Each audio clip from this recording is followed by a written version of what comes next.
Ethiopia has announced the release of all political prisoners in the country.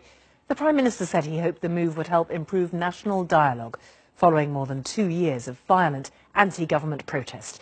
He says politicians currently under prosecution and those previously sentenced will either have their cases annulled or be pardoned. Well, let's speak now to Dr. Awol Allo, an Ethiopian political analyst and law lecturer at Keele University in the north of England. Thank you so much for joining us here on Global. What do you make of this move?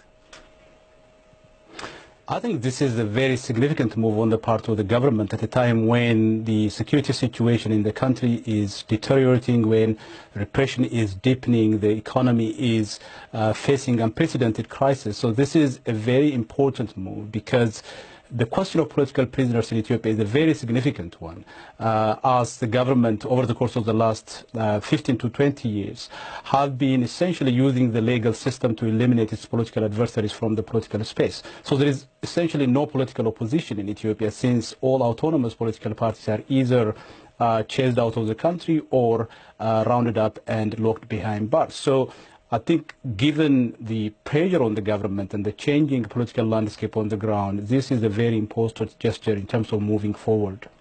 And it's a really big move, not only in terms of releasing potentially thousands of people, but admitting they're there in the first place.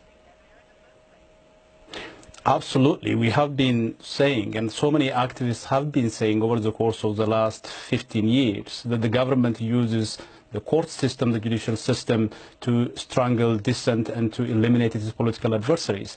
What the government did today is essentially acknowledge that there are people who are locked behind bars simply because they happen to hold a different beliefs, they happen to hold a different view from that of the government. So it is an acknowledgement on the part of the government, but an important move in terms of, I think, allowing the political process to be opened up for all the different voices in the country.